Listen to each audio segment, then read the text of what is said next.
Vamos dar início aos trabalhos de hoje, que onde poderá haver e deverá haver uma maior participação de todos na discussão. E eu vou já chamar para a primeira mesa de um debate aberto, Lúcia Soto, que é da Assessoria de Participação Social e Diversidade do Ministério da Saúde, que vai estar coordenando essa roda de conversa, esse debate aberto sobre desafios locais para a construção dos sistemas únicos de saúde.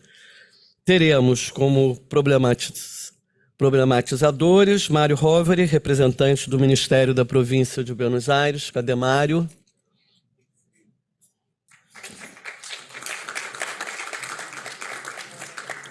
Luiz Eugênio Portela, presidente da Federação Mundial da Saúde Pública, ex-presidente da Abrasco, enfim.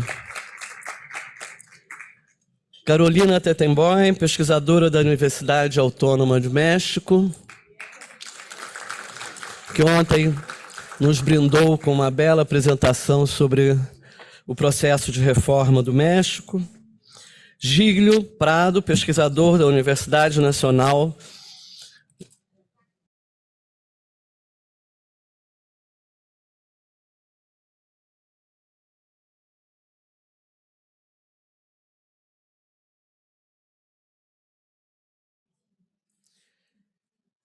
Pronto, essa é a mesa e a gente espera que tenhamos uma boa discussão sobre os inúmeros desafios. Doutor Giglio, por favor.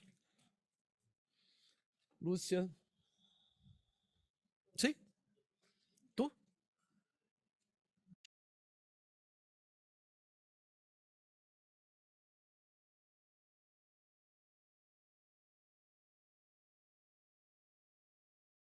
Bom dia a todas e todos. Vamos começar, então, a nossa mesa. Eu estava conversando um pouco com o Luiz Eugênio e para a gente tentar fazer uma apresentação de cada uma das pessoas o mais breve possível, mas também sem perder a riqueza daquilo que eles vão trazer para nós, mas também para permitir uma rodada de conversa entre todos nós, porque o objetivo desse encontro é também esse, né? Então, já vou passar para o Júlio... Não?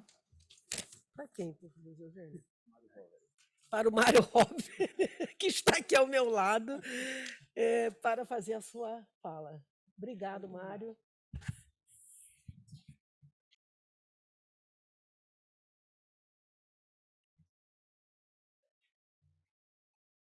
Hola, hola. Bueno, muy buenos días a todos, a todas, a todes. Nada, un enorme gusto de estar aquí.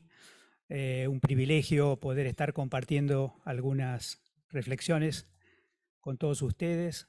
Me disculpo por que voy a hablar en argentino y solo espero para la traducción hablar suficientemente lento como para poder entrar en esa traducción.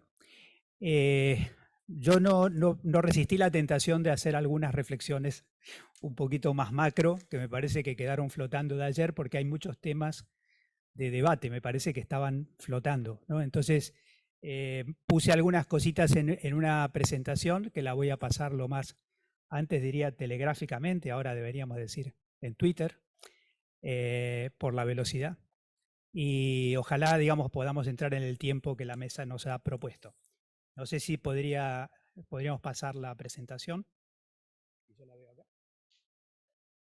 Aparecer acá. Sí.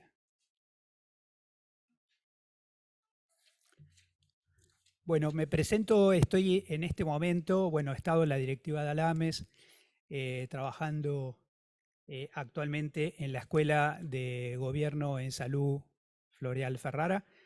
Para los compañeros de Brasil será fácil entender que es la primera experiencia en Argentina de una experiencia que Brasil ya tiene recorrida, que es la idea de que una escuela de gobierno no es exactamente una escuela de salud pública, es una escuela de formación de funcionarios, una escuela de formación de cuadros, pero nuestra noción de dirigencia no se limita a la alta dirección, digamos. Así que tenemos, por ejemplo, diplomas de gestión y liderazgo estratégico en enfermería, digamos, o atención primaria y salud comunitaria dentro de nuestros encargos, y somos, por así decir, el aparato gramsciano del Ministerio de Salud de la provincia, digamos.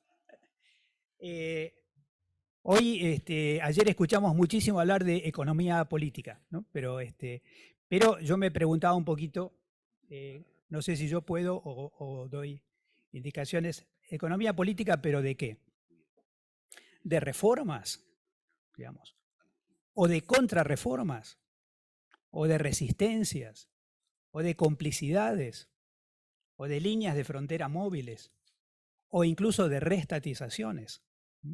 Porque todas estas cosas están pasando hoy en América Latina, y creo que ayer, cuando uno intentaba escuchar al mismo tiempo e intentar comparar qué puedo aprender al mismo tiempo de Colombia, Bolivia, de México, digamos, me parece que casi nada, si no fuera entender a esos países respecto a sí mismos y respecto a su propia historia. Digamos, si no se vuelven ininteligible en la comparación, digamos, lo que está pasando en cada país sin una línea de tiempo. La siguiente.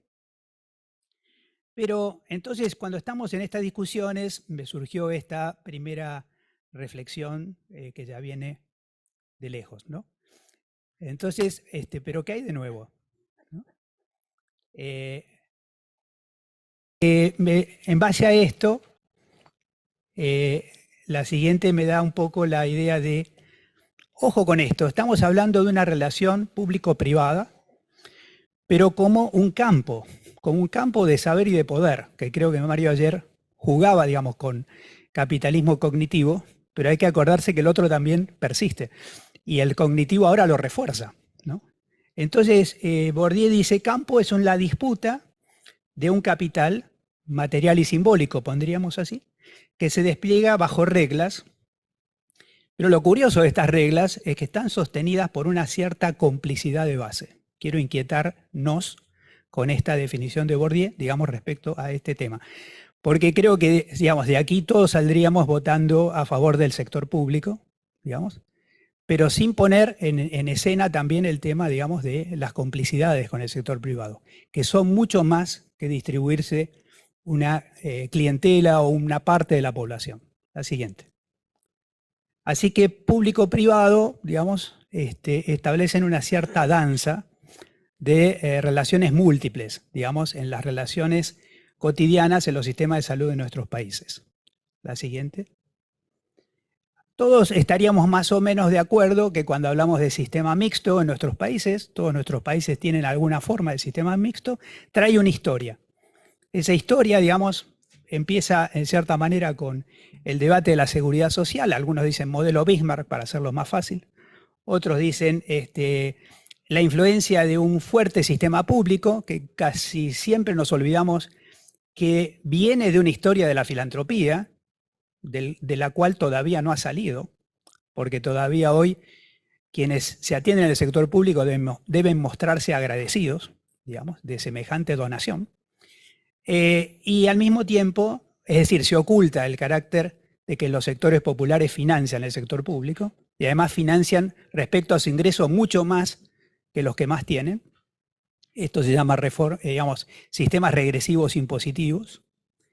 Y por supuesto, desde la década del 60, Lyndon Johnson, digamos, el impacto tremendo, ya no de un sector privado basado en ahorro médico, sino de un sector privado que, digamos, que compra y vende en el mercado de valores, digamos, y que tiene inversionistas, ¿no? Luego, debe ganar más que poner el dinero en el banco, para decirlo fácil y sencillo, ¿no?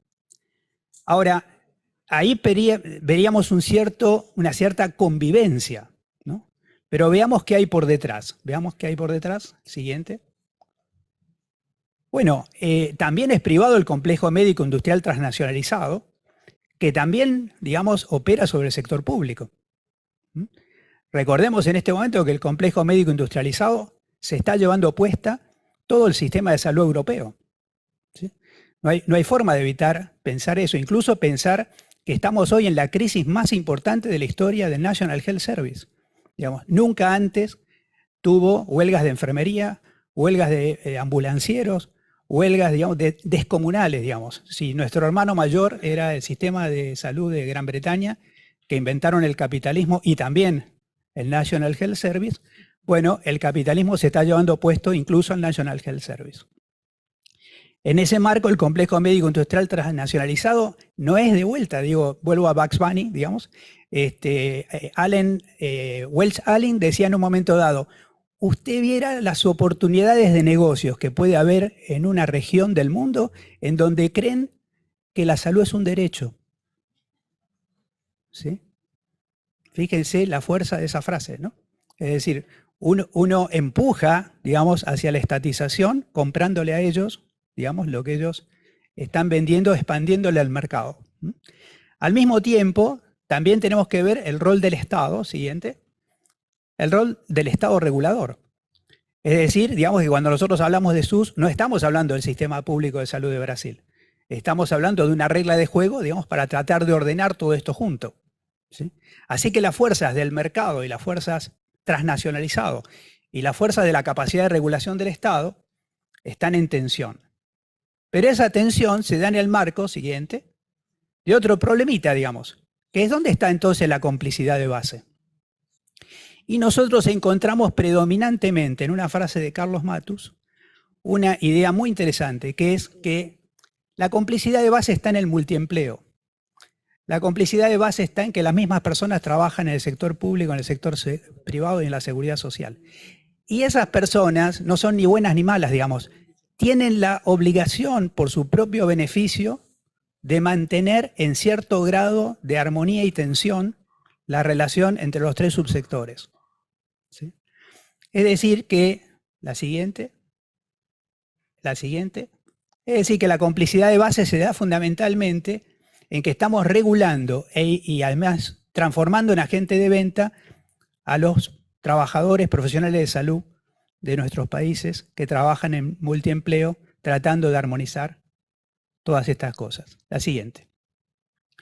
Ahora, a mí me parece que nosotros, y digo ahora también porque estoy dirigiendo una maestría, si pensamos el programa de una maestría en este momento, yo tengo la sensación de que después del diluvio, digamos, tengo la sensación de que queremos seguir enseñando salud pública, digamos, como si fuera, digamos, empezó el Nuevo Testamento, pero seguimos enseñando con la Biblia, digamos, ¿no?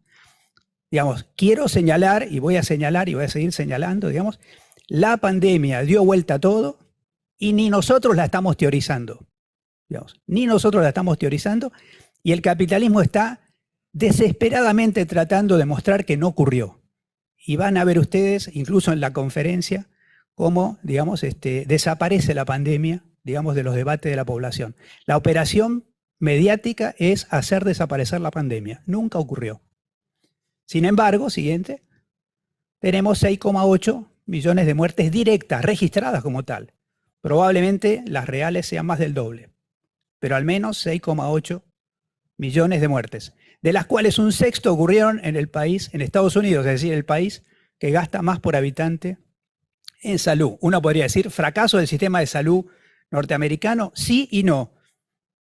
Sí, porque evidentemente es un fracaso en términos de, digamos, de impacto, de protección de su población. No, porque el 75% de los fallecidos son población económicamente no activa, es decir, pasivos, con lo cual ha mejorado muchísimo las finanzas de las empresas de seguro privado de los Estados Unidos gracias al 75% de los fallecidos, con lo cual tenemos serias sospechas que ni Europa ni Estados Unidos quisieron combatir seriamente el COVID y evitar las muertes que ocurrieron casualmente en los países del G7 en una proporción descomunal. Siguiente. Ahora, bueno, aquí estamos nosotros, ¿sí? Estamos los sobrevivientes después del Arca de Noé, reunidos aquí en este espacio, contentos, digamos, seguramente vacunados, seguramente con nuestro genoma modificado, digamos. Por lo menos la población argentina, 2,6 vacunas por habitante. ¿sí? O sea, la nueva especie que nos estamos reuniendo hoy aquí, digamos, entre otras cosas, tenemos vacunas, además de todas las estirpes, chinas, rusas, norteamericanas, ¿sí? Henos aquí sobrevivientes de la pandemia. ¿Qué pasa, digamos, entonces? Vuelve a darse en pequeñito lo que hemos vivido después de 200 años. La siguiente. ¿Qué es? A ver, el capitalismo, sí, adelante. El capitalismo extractivista produce los desastres, ¿sí? Apela de urgencia al capitalismo cognitivo para producir dispositivos de remediación, los patenta, se patentan y después, siguiente, los acapara o te los vende a precio de oligo de monopolio con ganancias extraordinarias. ¿Sí? Siguiente, queda entonces muy claro, digamos, que si ya teníamos teorizado antes, digamos, la utilidad que el capitalismo hace, digamos, el auge del capitalismo del desastre, bueno, esta no solamente me permito postular, digamos, que el capitalismo ha salido ganando de esta crisis a pesar de las pérdidas, digamos, del año 2000 y de la parálisis que produce una enfermedad, y nadie, digamos, quiere recordar eso, sino que además, diría, digamos, me permito tirar la hipótesis para investigadores, digamos, que es esa ganancia extraordinaria la que está financiando la guerra en Ucrania, ¿sí? Que no está desconectada, no es que llegaron las 7 plagas de Egipto, están conectadas entre ellos. Las catástrofes que estamos viviendo en estos momentos están conectadas entre sí. Lo dice Bruno Latour, digamos, no es que la pandemia vino a suspender nuestra preocupación por el cambio climático, la pandemia forma parte del cambio climático. Siguiente. Y fíjense ustedes cómo nos encuentra, porque a partir de la prédica de la atención primaria, podríamos decir, hemos dedicado 40 años a eso, así que no voy a renegar ni un minuto, pero se usó también la prédica de la atención primaria para destruir la capacidad instalada de los hospitales, ¿sí? Y sobre la base del aumento de las enfermedades crónicas, suponer que ahora las camas hospitalarias no eran más necesarias. Fíjense ustedes ahí, en amarillo y en gris, están, por ejemplo, digamos, entre el 80 y el 2018, apenitas ahí nomás de la pandemia, cómo se movieron los países europeos bismarckianos y cómo se movieron las camas por habitante de los países Beveridge, digamos así, los del seguro en amarillo y y los otros estilo National Health Service en gris.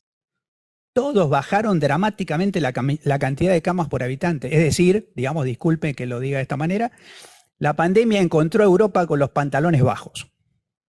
¿Sí? No sé si la metáfora funciona en portugués, pero digamos, sí. Ahora, veamos también qué pasa, digamos, con los países occidentales y los países del este europeo, ¿sí? Exactamente lo mismo. Es decir, que los países del este europeo, ven ustedes ahí, digamos, es decir, desde que eran parte de la URSS, digamos, empezaron a bajar la cantidad de camas por habitante, y los occidentales, por supuesto, también. Así que este es el mundo europeo que recibió la pandemia. Siguiente. Y acá vemos la capacidad de las camas de hospital por cada 100.000 habitantes, y me permite en este listadito decir, lamento, porque no me gusta nada, digamos eso, lamento decir que en algún sentido estoy hablando desde un país privilegiado. Privilegiado porque súbitamente hacen falta las camas, y vivo en el país de América Latina junto con Cuba y Uruguay que tiene mayor cantidad de camas por habitante, ¿sí? No es un mérito, es un stock, digamos, que ha quedado de otra época, pero que en el caso de Argentina nos tocó reconstruir rápidamente. La siguiente. Ahí ven ustedes la relación cama por habitante, cuando después Giglio les hable y trate de explicarle lo que es el peronismo, que puede llevar un seminario entero, digamos, 20 minutos.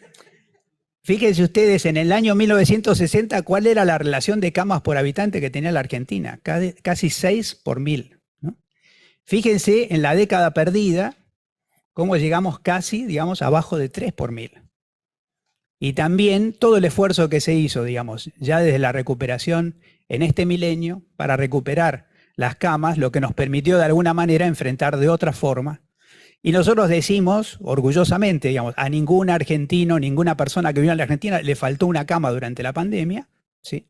Pero también debemos decir que nos llegó el agua al cuello, digamos. Es decir, que el agua estaba a la altura de la nariz, digamos, ¿sí? La siguiente.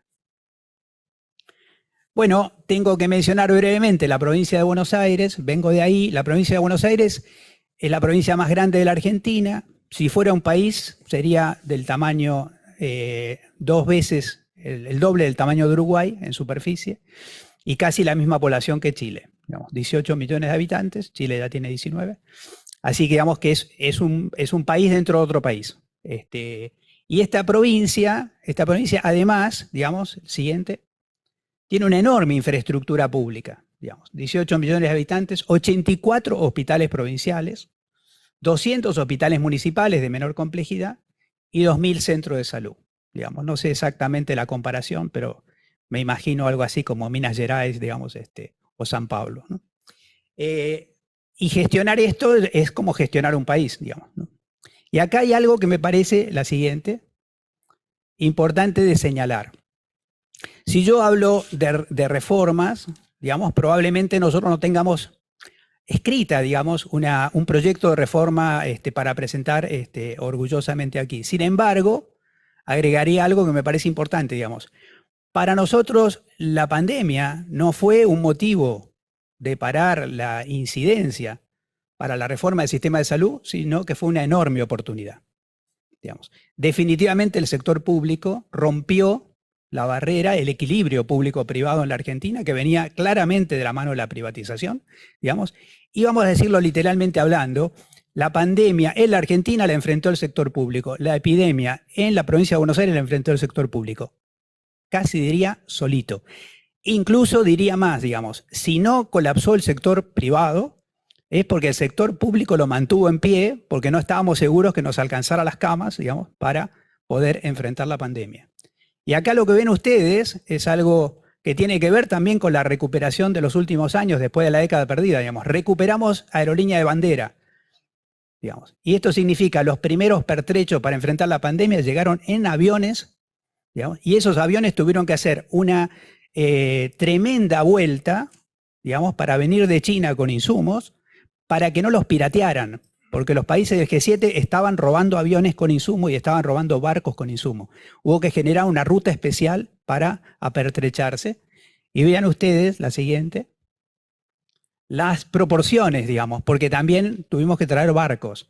Y quiero decir que la provincia de Buenos Aires está hoy gobernada por un economista cuya tesis de doctorado es en economía de la salud, digamos, que se llama Axel Kicillof, digamos, y que además todo el equipo ministerial que estamos ahora en la provincia de Buenos Aires, estuvimos en el último periodo de Cristina Fernández de Kirchner, digamos, quien fue, como ustedes saben, digamos, vamos a decir así, hablando de teoría de campo, ¿no? Y de tensiones, digamos, tensó tanto el campo que intentaron asesinarla, ¿sí? Por las dudas alguien piense que esto es un juego de niños, ¿no? Intentaron asesinarla, un tema que pasó medio desapercibido, no solamente judicializarla, sino asesinarla. No salió la bala, digamos. Algunos creen que el esposo paró la bala, digamos, que después siempre hay algo mítico y mágico, digamos, en los sectores populares, digamos, pero fundamentalmente lo real es que, fíjense ustedes, este barquito, digamos, desde China, el primero que vino, fueron más de 8, trajo 1.700.000 barbijos, 4 millones de guantes, 181.000 barbijos especiales, los NH, para trabajo. Digamos, y así fue que, digamos, todos los insumos que se usaron en el público y en el privado fueron traídos por el Estado. Todas las vacunas fueron traídas por el Estado. La provincia de Buenos Aires, nosotros desde la Escuela de Gobierno formamos 20.000 vacunadores eventuales. Del primero al último ciudadano de Argentina y de la provincia de Buenos Aires se vacunó de la mano del sector privado. Hubo gente que por primera vez tocó contacto con el sector público, perdón, dije privado. Digamos, el 100% se vacunó en el sector público y hubo gente que por primera vez dijo, esto era lo público. ¿No? Esto era lo público. Después geopolíticamente podemos discutir, digamos, el impacto de las vacunas rusas y chinas, digamos, en este juego, pero es para otra discusión. La siguiente. Muchísimas gracias.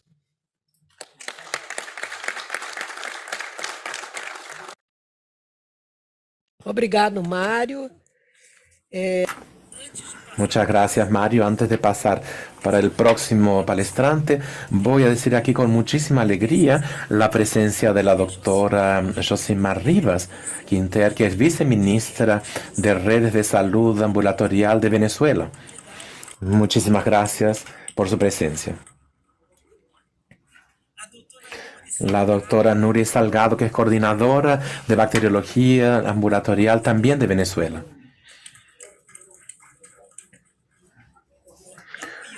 De Guyana tenemos a la doctora Vishwa Disculpe, me ayude. Es el doctor Vishwa Mahadev, director general del Ministerio de la Salud de Guyana.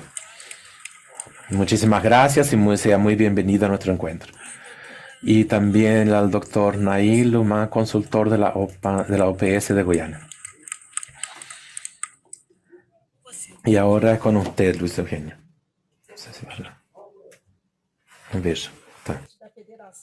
Presidente da Federação Mundial. Presidente de la Federación Mundial de Salud Pública. Muchas gracias por la invitación. Voy a hacer la inicial del debate. Lo primero que quería resaltar, decir, Mario mencionó aquí que no nos olvidemos que vivimos y que continuamos viviendo en una profunda crisis sanitaria. Brasil y el mundo viven todavía, y no es solamente en la COVID, es una causa importante de muerte y de enfermedad, pero sino que es el aumento de las enfermedades crónicas transmisibles, el aumento de la violencia, la famosa triple carga de enfermedad que continúa afectando a las personas. Y la COVID también ha sido y ha pasado por el mismo ciclo que pasaron otras pandemias, de una primera reacción de pánico, después una reacción de negligencia, de tentativas de olvidarse. Esta vez muy claro se ve en las discusiones que ocurren en este momento, hace más de un año, con relación al nuevo tratado de la pandemia, el acuerdo de la pandemia, que comienza entonces con una movilización muy grande y que se va vaciando. El órgano intergubernamental de negociación en relación a ese tratado de la pandemia fue claramente vaciado. El texto, las versiones que se suceden cada vez son menos importantes.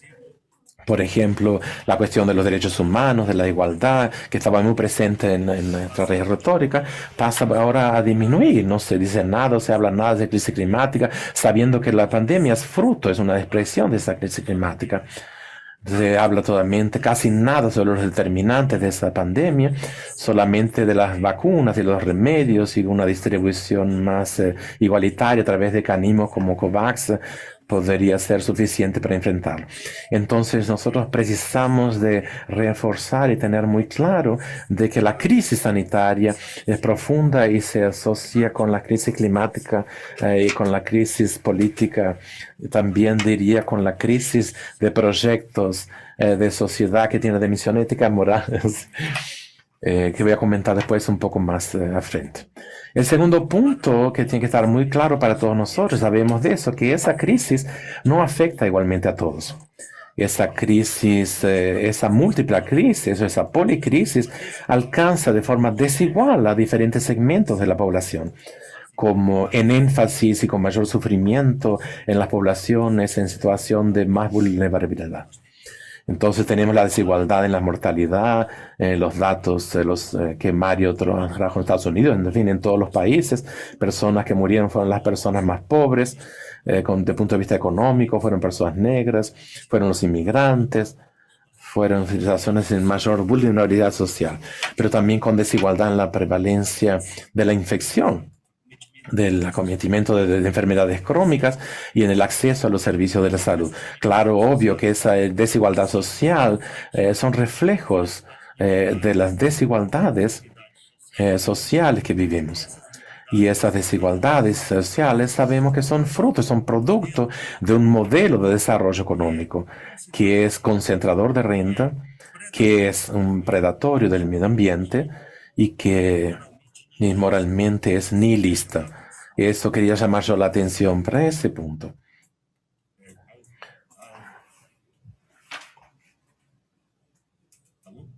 Sí.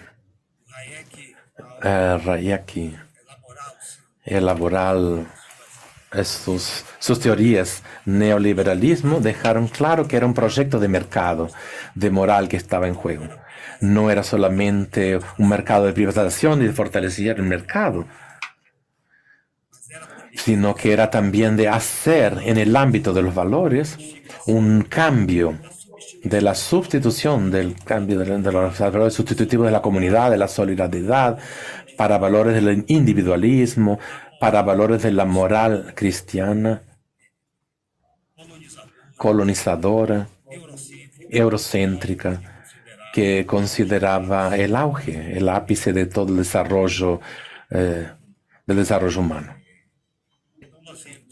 Entonces vemos en este último periodo un fuerte avance de la concentración de las riquezas. En la última década, 1% de la población, más rico de la población mundial, tenía más de la mitad de la riqueza criada en el mundo. En 2020 se llegó a 2/3. La crisis climática con la polución, con las enfermedades infecciosas, parasitarias, el efecto de las secas y las llenas, de las inundaciones, responsable por más del 90% de las enfermedades respiratorias. 90% de la población mundial respira un aire abajo de los padrones de calidad. 7 millones de muertes de personas con menos de 70 años que son causadas por la polución ambiental. Desde el punto de vista moral, no hay otros valores que no sean el del éxito material. No hay ética fuera de los intereses económicos. Con eso entonces crece el nihilismo, lo vale todo. Y en consecuencia todo eso se rompen todos los lazos de empatía, de sentido de solidaridad, y se pierde la base ética de sustentación de cualquier sistema de protección social. Y ese modelo que es exclusivo y predatorio, nihilista, moviliza. Y eso es importante, me parece, llamado lo que podemos llamar, entre comillas, de perdedores sociales, que se transforma entonces en un público blanco del fascismo, de la extrema derecha. Sabemos que Trump fue elegido en Estados Unidos por los hombres blancos empobrecidos que perdieron los empleos con la exportación de la industria automovilística, Detroit, que se transformó en un cinturón más pobre, para los países llamados el tercer mundo. Y ese público es el que va a votar en Trump. Y eso pasa en cierta medida también en Brasil. El Karl Polanyi, al hacer estudios de la emergencia del fascismo en los años 30, antes todavía de la eclosión de la Segunda Guerra Mundial, identificó ese mismo fenómeno. El liberalismo de entonces, de la década de 20, que lleva a la profunda crisis, la llamada crisis del 29, es lo que hace nacer el fascismo en aquel momento. Podemos decir entonces que eso de cierta manera se repite después de las décadas del neoliberalismo y del fracaso del neoliberalismo, expandiendo la pobreza y la desigualdad. Es el neoliberalismo que hace nacer el neofascismo. Como un liberalismo de la primera mitad del siglo XX hizo nacer el fascismo en los años 30 y en los años 40, que llevó a la Segunda Guerra Mundial y al motivo de destrucción que conocemos. Por eso, para que podamos enfrentar ese desafío, la primera tarea que tenemos como militantes de la reforma sanitaria, del Sistema Único de Salud en el Brasil y del derecho de la salud de toda América Latina y del mundo, es de que fortalecer la democracia, con la democracia de la participación social. Nada mejor que un momento como este, la 17ª conferencia, para reafirmarnos la importancia de la participación social, de una participación social recalificada diría en el sentido de la expansión del diálogo de los saberes, el diálogo entre las diferentes comunidades, la llamada ecología del saber, y que se hace con las poblaciones, con sus diferencias, con la construcción de consensos y de proyectos que permitan el avance de la lucha por el derecho a la salud. Por lo tanto, es preciso que tengamos un lado, que tengamos una construcción de una frente amplia para derrotar al fascismo, pero asociar a esa frente amplia el dibujo de un nuevo proyecto de sociedad capaz de que sea de movilizar las fuerzas progresistas, democráticas y socialistas. Y ahí me parece entonces que nuestro gran desafío es que sepamos articular la agenda por el reconocimiento, por el respeto a las diferencias. Están ahí los movimientos negros, feministas, de las poblaciones LGBTQIA+, de los ribereños, de la juventud, en fin, de diversos movimientos que exigen y precisan del reconocimiento de sus derechos. Y también juntar esa pauta con la pauta de la redistribución, con la pauta de la igualdad social, con la pauta de superar las injusticias culturales como las injusticias económicas, para utilizar la formulación de Nancy Fraser. Hoy tenemos experiencias muy positivas de avances en las pautas identitarias, pero tenemos también perdido la posibilidad de articular esa lucha importante con la lucha por la igualdad social. Hemos utilizado metáforas, inclusive en el campo progresista, que dificultan esa articulación. En mi actuación en la Federación Mundial, hablamos mucho del norte global contra el sur global. Pero esa metáfora, como toda metáfora, revela algunas cosas, pero esconde muchas otras cosas.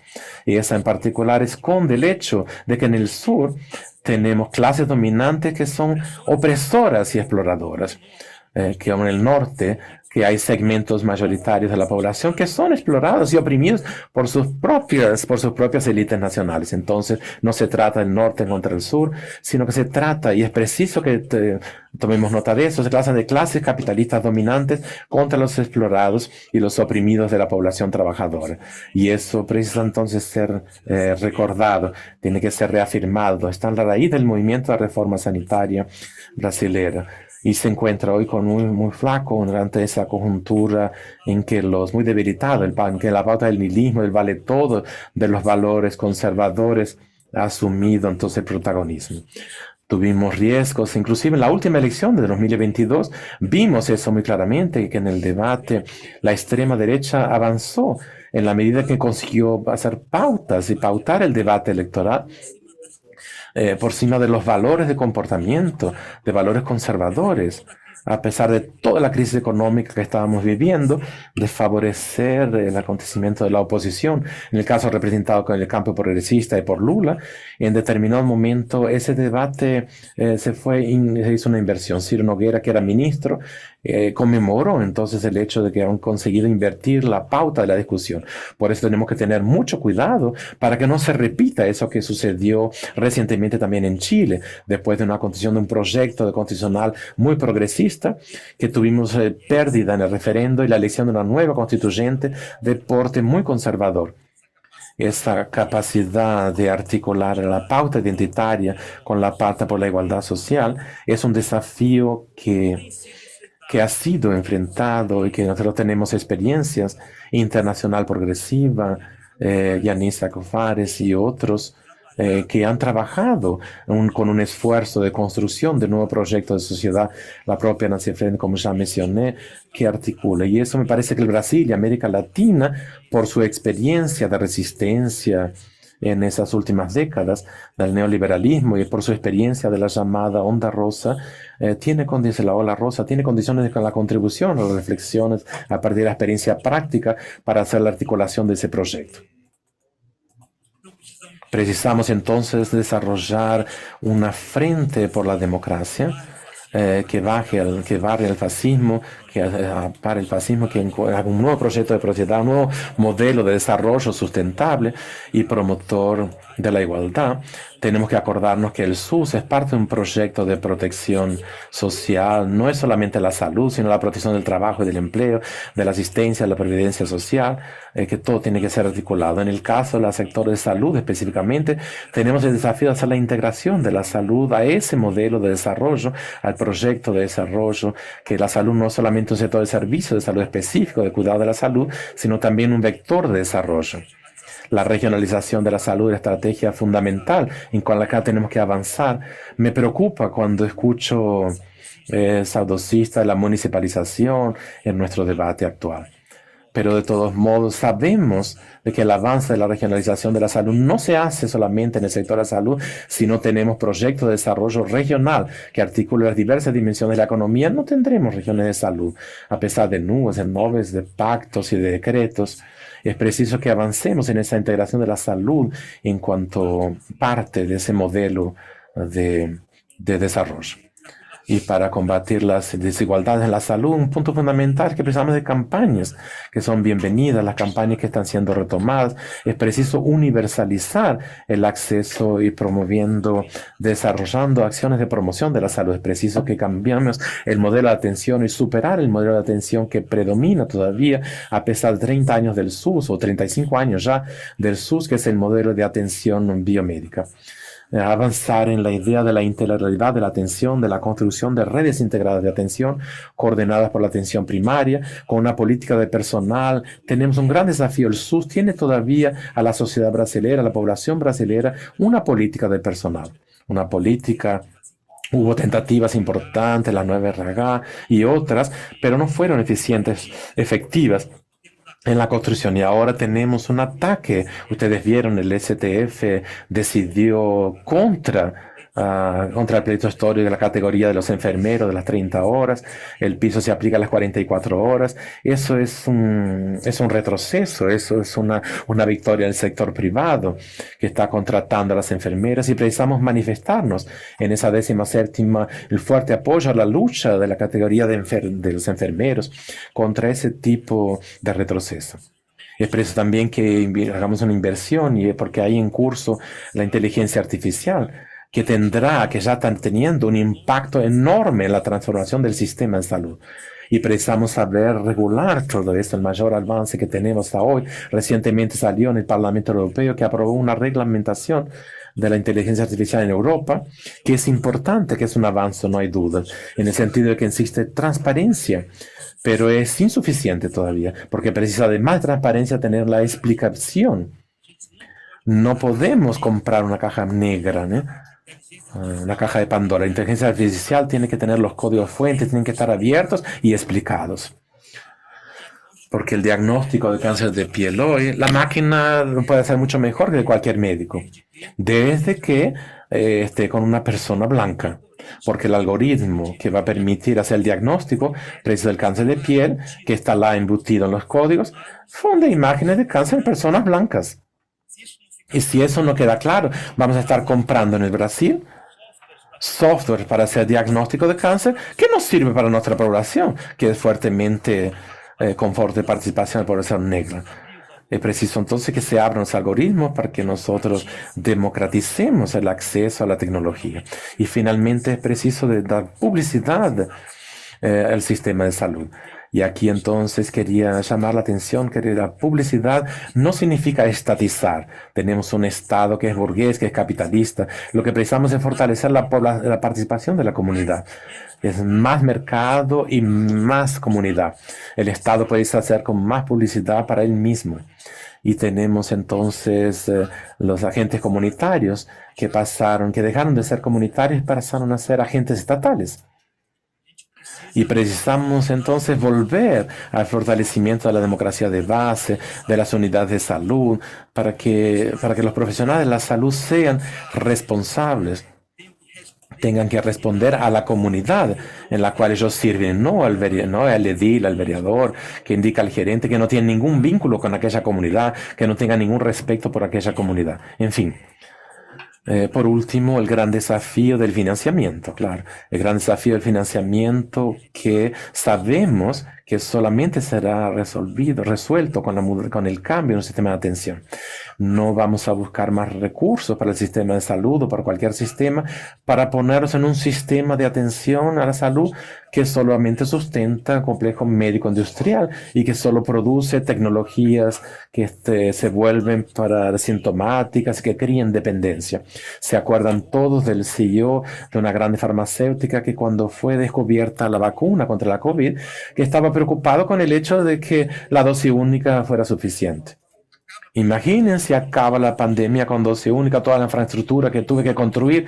Sabemos que el desarrollo tecnológico, científico, es indicado por solo se invierte en investigaciones que generan vacunas o medicamentos que generan una dependencia. Los anticuerpos monoclonales son un gran ejemplo. No curan el cáncer, pero mantienen a la persona viva, mejora un poco la calidad de vida. Las personas siempre están dependientes de eso.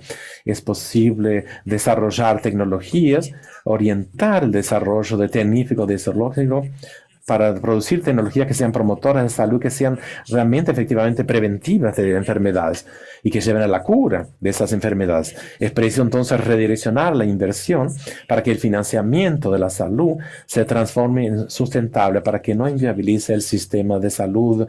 No podemos llegar como en Estados Unidos, que tenían hace 20 años, llega a 20% de su PIB gasto con atención médica en hospitalar. En fin, son muchos los desafíos, pero creo yo que los momentos de crisis son los momentos también de transformación. El famoso ideograma chinés es de que la crisis también es un momento de oportunidad.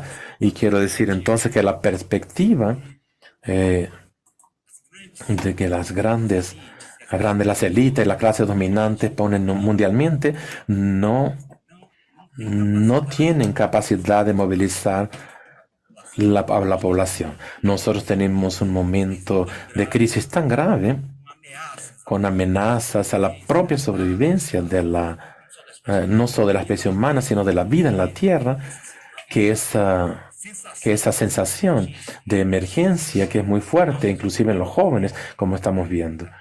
La crisis de la huelga del clima que se da todas las semanas, que puede ser una oportunidad desde que seamos capaces de presentarles un proyecto que aglutine, que en conjunto a los pueblos, la lucha, la resistencia está ahí.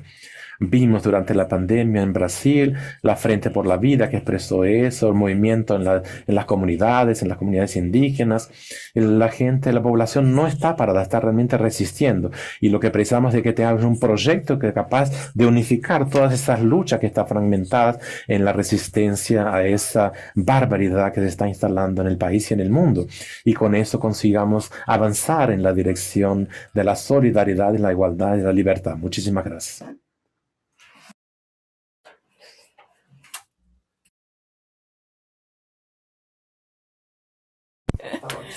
Señor Wilson Eugenio, excelente, felicitaciones a los dos, en verdad. Bueno, quisiera avisarles que tenemos un cambio en nuestro programa, es que siguiendo las orientaciones de la coordinación del trabajo, vamos a hacer esta mesa, se termina ahora y después la otra ya empieza y así haremos una conversación después de las 2 mesas, ¿de acuerdo?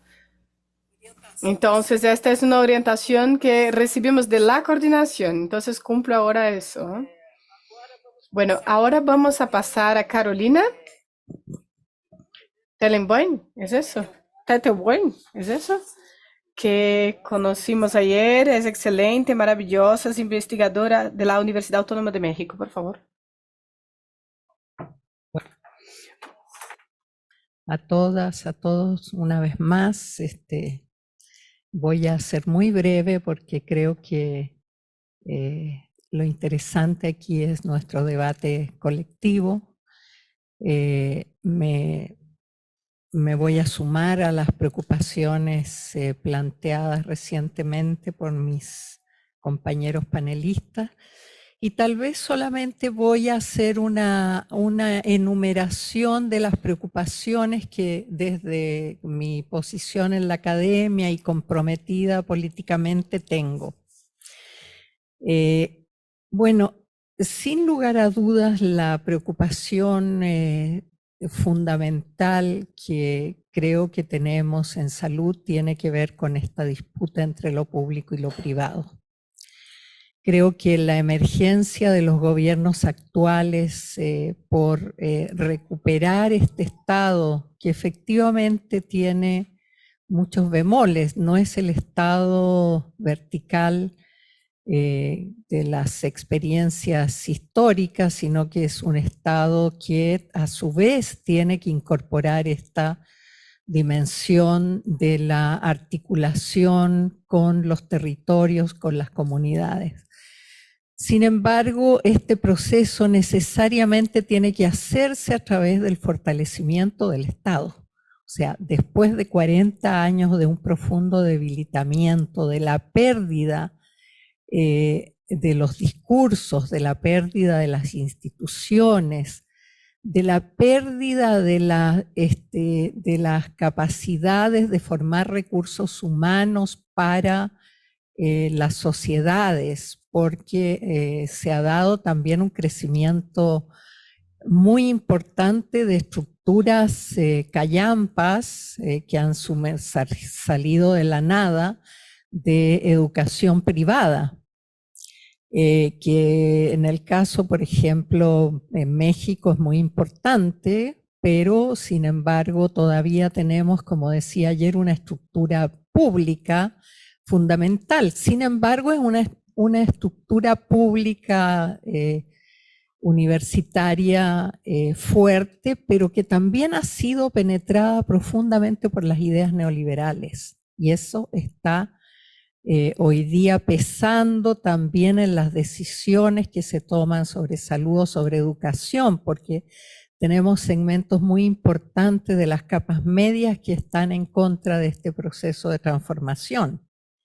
Y eso significa que tenemos dimensiones que trabajar, es decir, cómo trabajamos desde la educación para fortalecer estos valores de los que se habla aquí, cómo hacemos para politizar la formación en términos de entregar los elementos cívicos, voy a llamarlos aquí, fundamentales para entender que las profesiones no son para servirse a los individuos, sino para servir a las sociedades. Eso que antes se daba, por ejemplo, en el caso de Chile, de manera muy importante, de formar profesionales en la educación pública para un servicio público, como fue entonces el Servicio Nacional de Salud, en ese caso está absolutamente desperfilado. Y entonces tenemos el gran problema que formamos profesionales que no tienen una identidad pública y que no entienden la problemática social, que además cuando llegan a la educación superior, el estado en que llegan, por lo menos en el caso de México y en nuestra universidad, es de los jóvenes, los jovencitos que ingresan 17 años, no entienden que están en el país en que están, no lo comprenden porque son sujetos de las redes sociales y del mundo que tiene una artificialidad conducida por el mercado para cumplir intereses de mercado. Entonces, tenemos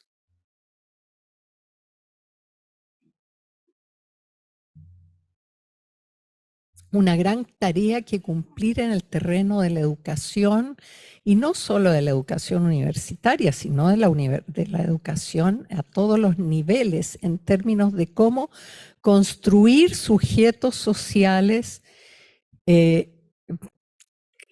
en sentido de esta responsabilidad colectiva de la construcción de articulaciones para poder en todos los niveles producir, digamos, politizar en el sentido verdadero, pues, los sujetos en la comprensión de su papel en la sociedad, además de los elementos técnicos, pedagógicos, etcétera, que son los habituales.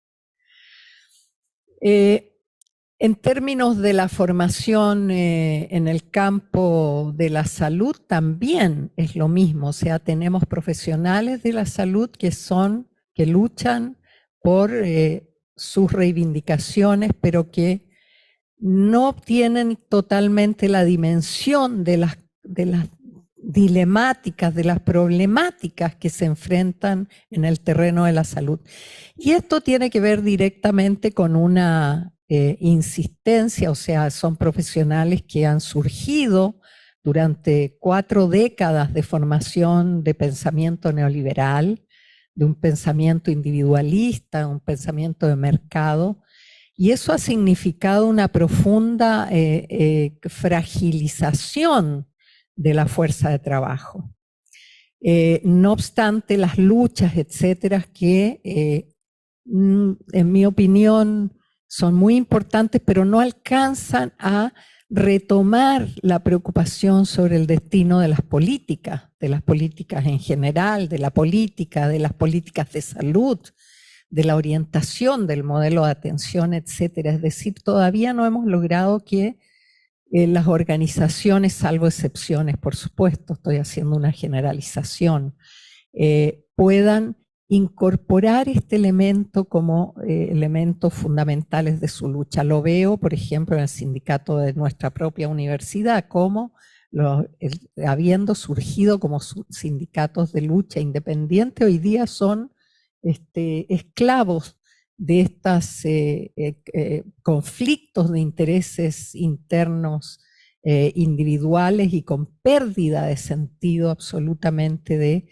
las grandes luchas a las que pertenecen. También me quiero referir muy brevemente a los temas, digamos, de la operación y la gestión, que también han sido esclavizadas en el marco de toda esta discusión general, influida desde luego por las concepciones bancomundialistas, y también la OPS ha tenido una participación importante en este nuevo reinterpretación para salud de las grandes líneas de esta modernización neoliberal. Y en ese sentido me parece que también los universitarios hemos sido sujetos a esto, o sea, las instituciones de ciencia y tecnología que rigen de alguna manera el desarrollo de la investigación, etcétera, en nuestros países, también han sido esclavas de imponer lógicas de acreditaciones que han dado surgimiento a organismos privados para evaluar, a las lógicas de evaluación del trabajo científico, que ha perdido su capacidad de creación y de compromiso, porque se exige tener muchos papers, además en revistas indexadas, que no las leen las comunidades y los grupos de interés que desde los intereses mayoritarios de las poblaciones, y además de una rapidez de producción que en realidad ha significado una tergiversación de los objetivos de la ciencia y un cambio muy importante en los paradigmas de los científicos también.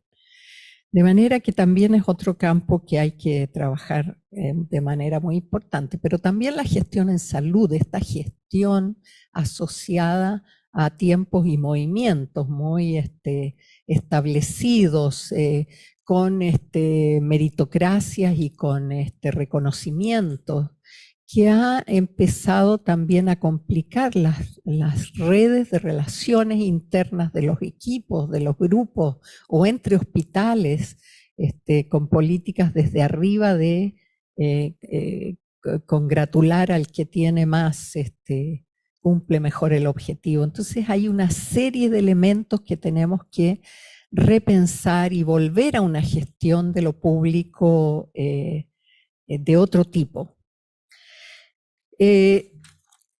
Y finalmente me quiero referir a un tema que es más general que la salud, pero lo que veo es que, por ejemplo, en los proyectos nacionales de transformación hay grandes resistencias, y las resistencias son, desde luego, de los grupos de intereses que están siendo afectados seriamente, ¿no? De las derechas, de las derechas y sus empleados que muchas veces han sido dejados de lado para que el capital directamente nos gobierne, ¿no? Caso de Piñera, o administradores como fue Fox en el caso de México, que era el director de la Coca-Cola y se convirtió en presidente de la República. Es decir, hay una pérdida de sentido también en esa derecha que está hoy día siendo superada incluso por la nueva derecha, por esta derecha ultraderecha, porque ha perdido también el sentido y entonces reemplazada por esta otra fuerza que es más temible que la anterior. Pero dentro de esas luchas contra estos nuevos, de estos nuevos gobiernos por lograr sobre una base de participación generalizada las transformaciones, también me parece que tenemos dilemas y que se ve en salud claramente entre temas que son muy espinosos para la comunidad transformadora, que tienen que ver con la cuestión del extractivismo, por ejemplo. ¿Cómo concebir el tema del extractivismo de manera o radical o a través de gobiernos que están haciendo suyo los bienes, los grandes bienes nacionales, recuperándolos para sobre esa base poder hacer la redistribución? Un tema que para ciertos sectores es inaceptable o que tiene muchos bemoles. Y ese es un tema que yo creo que vamos a tener que discutir ampliamente en la próxima discusión de Alames en Buenos Aires, porque hay que articular, y yo me pliego a esa idea de que hay que establecer redes de comunicación para fortalecer estos lazos todavía profundamente que no permiten, por ejemplo, tener parlamentos que apoyen las transformaciones, sino al revés, ganamos el gobierno, pero tenemos parlamentos en contra, que no logramos pasar los proyectos, etc. ¿Por qué? Porque hay una comunidad social que todavía se resiste, digamos, a entender que las transformaciones no se refieren inmediatamente a los problemas que le tocan directamente, sino que comprometen proyectos más amplios. Y eso no está... no lo hemos trabajado y no logramos articular relaciones políticas dentro de grupos mucho más amplios que han sido afectados por los intereses del capital y que todavía no se expresan en estas alianzas. Incluso entre los movimientos sociales más progresistas tenemos dificultades de articulación en un proyecto común, es decir, todavía estamos en la necesidad de construir el propio proyecto particular y no verlo dentro de esta trama de relaciones más globales que permiten acceder a, de abajo hacia arriba, también a gobiernos progresistas que puedan, por lo tanto, incorporar esos intereses. Y mientras eso no ocurra, la transformación se dilata. Es decir, es muy importante, en mi opinión, entender que las transformaciones pasan más rápidamente que de abajo hacia arriba en absoluto, que son fundamentales, pasan más rápidamente con la incorporación de esos intereses, digamos, a un proyecto nacional. Bueno, muchas gracias.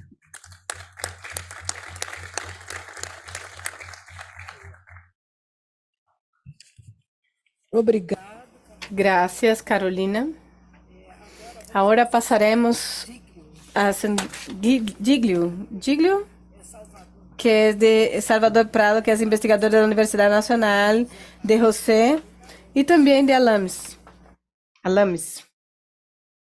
Giglio Salvador Prado. Quisiera reivindicar como militante de Alames.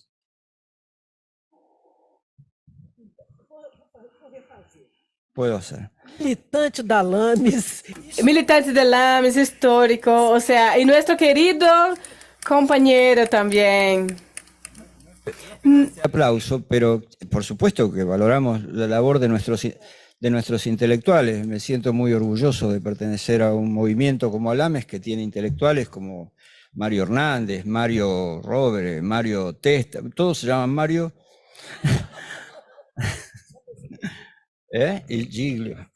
Bueno, no todos, Carolina.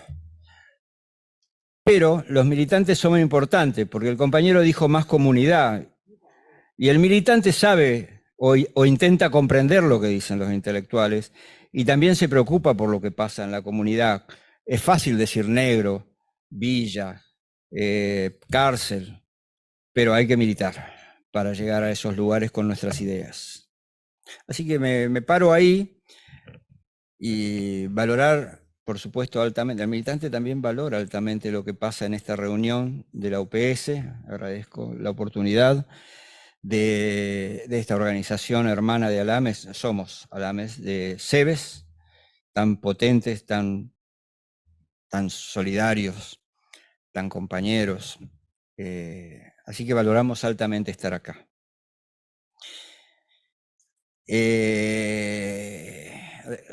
Creo que ha sido expuesta la gravedad de la situación que atraviesa el mundo. Por lo tanto, creo que hay una gran lucha por delante para todos los militantes, para todos los intelectuales, para todos los trabajadores, para todos los compañeros perjudicados y compañeras perjudicadas por el estado de cosas. Quisiera hacer una alusión al gigante Anteo, que era muy fuerte y cortaba la cabeza a todos los que pasaban por su territorio, y cuando pelea con Hércules, recuperaba la fuerza cada vez que tocaba la tierra. Cada vez que tocaba la tierra, cada vez que ponía las patas en la tierra, el gigante se hacía poderoso. Bueno, lo mismo propongo. En fin,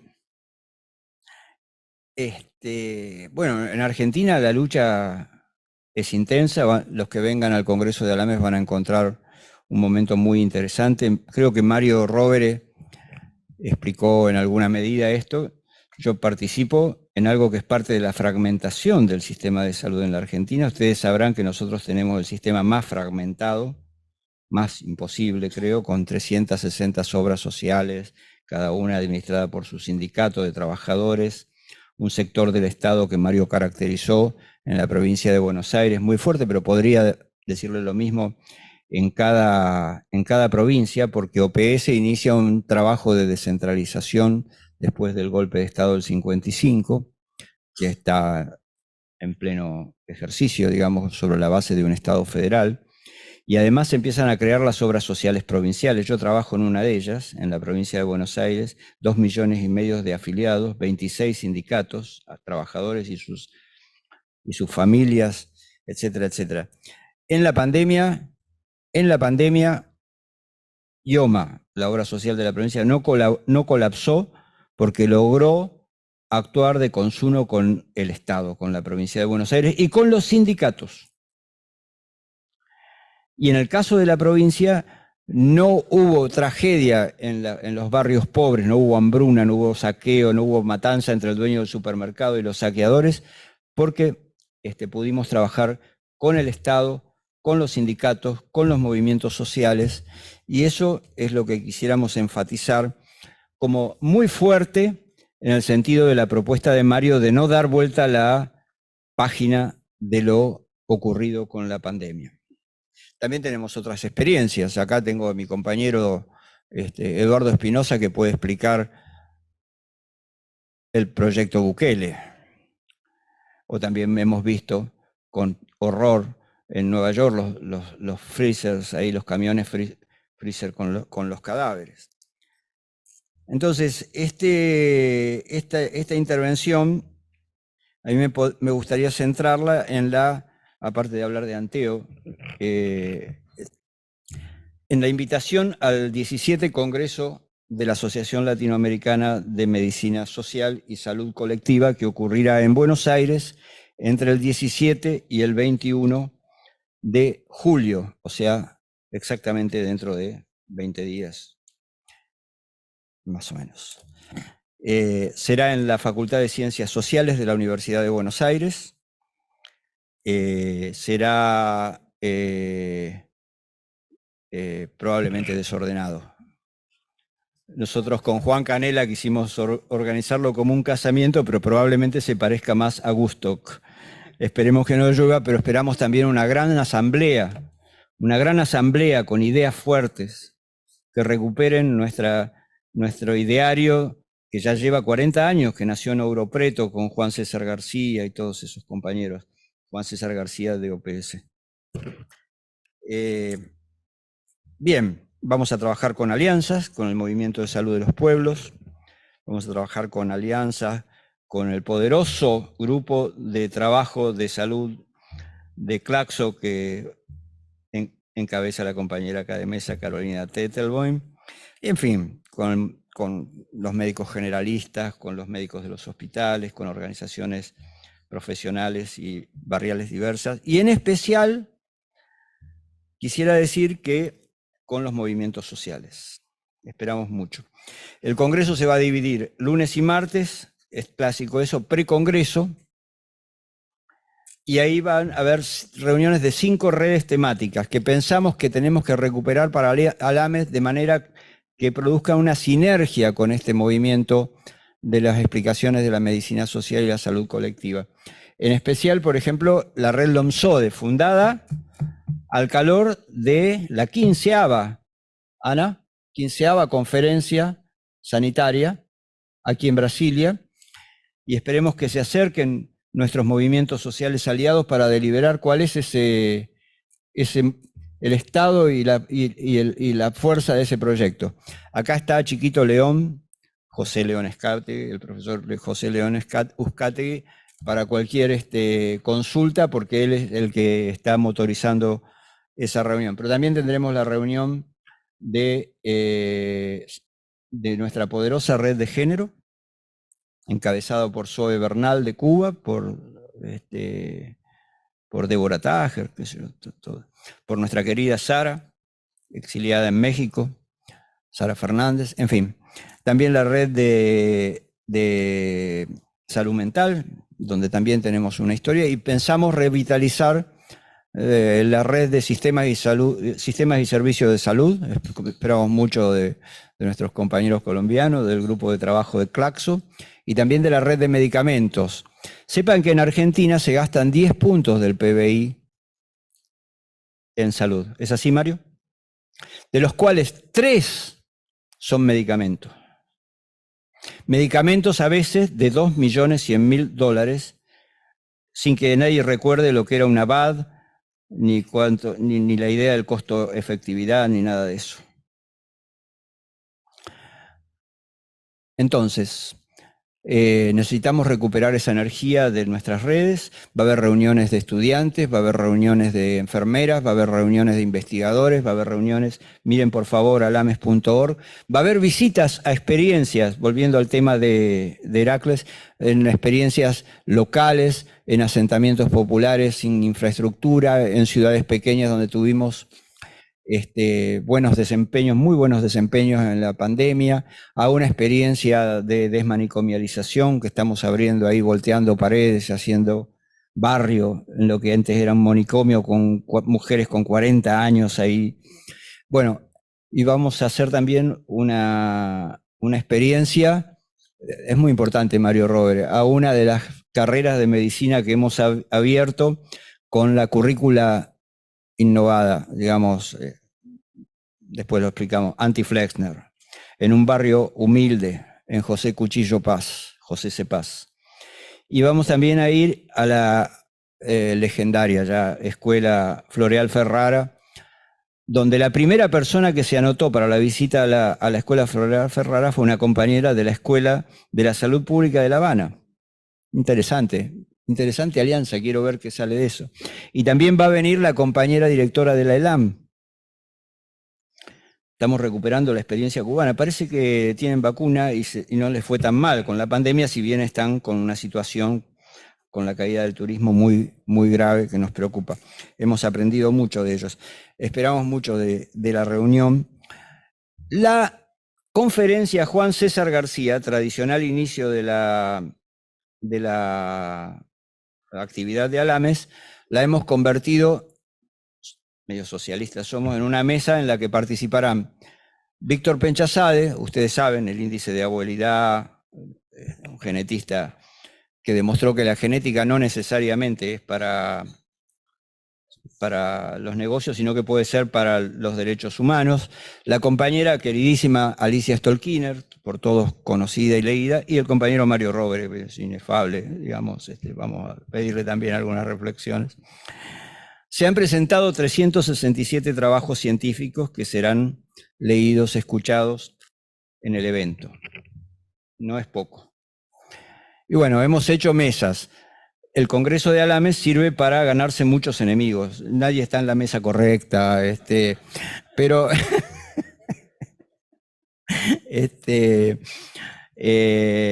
después supongo que plantearemos ser buenos entre nosotros porque tenemos enfrente los poderosos.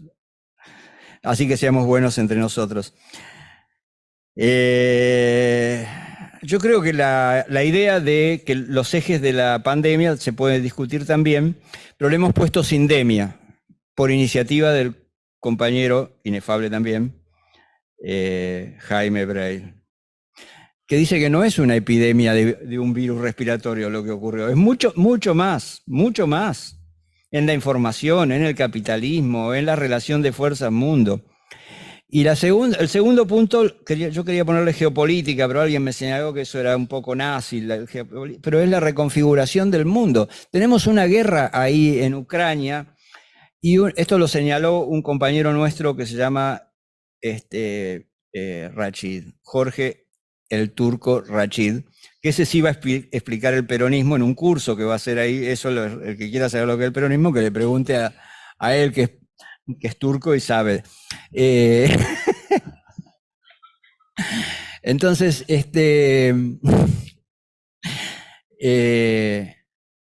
está cambiando el mundo. Resulta que Eurasia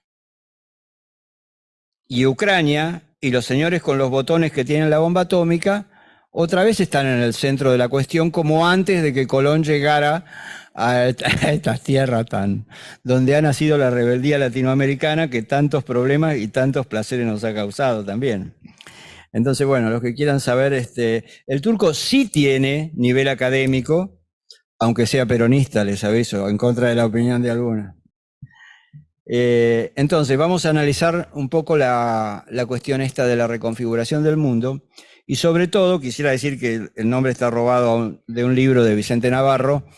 Tenemos que revisar nuestras posiciones, compañeros. Tenemos que revisar cómo es nuestro dispositivo de lucha. Acá se está haciendo. Quisiera que se considere el Congreso como un proceso que empezó hace mucho y que seguirá después del Congreso, y a lo mejor, si tenemos suerte y habilidad, el Congreso sea un punto importante en esto que estamos buscando de generar sinergia con OPAS, con la Federación Mundial, en fin. Yo coincido con la política de frente amplio, le llama usted, frente único. Es bastante similar a lo que enfrentaron después de la voladura del Reichstag, el atentado que ocurrió a Cristina, que planteó. Entonces la palabra sería cómo logramos sinergia, sincronía, sinergia. Cómo logramos generar procesos ganador-ganador que nos permitan intervenir. En definitiva, estamos discutiendo el tema de la intervención que hacemos.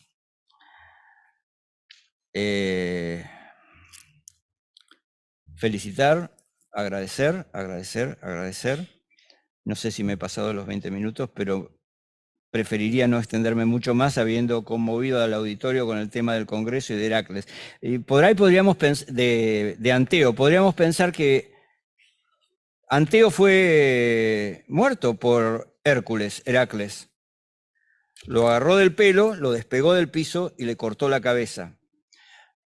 Esos laboratorios, cuyos precios conocemos, pero cuyos costos no conocemos, a lo mejor podemos, si somos hábiles políticamente, ideológicamente fuertes, agarrarlo de los pelos y cortarle las cabezas y que dejen de explotar a nuestros pueblos. Fin de la cita.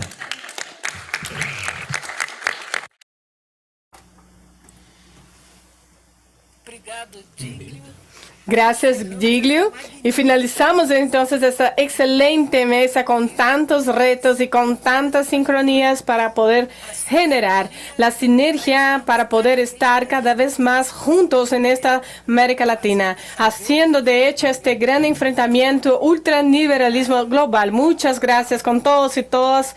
Y sin mencionar y agradecer a tantos intelectuales brasileños y sin mencionar a Sergio Arouca, a quien tuve el placer de conocer. Entonces pasaremos para la otra mesa, llamando ahora a Conceição Recente, que va a ser la moderadora de nuestra próxima mesa. Por favor, Conceição.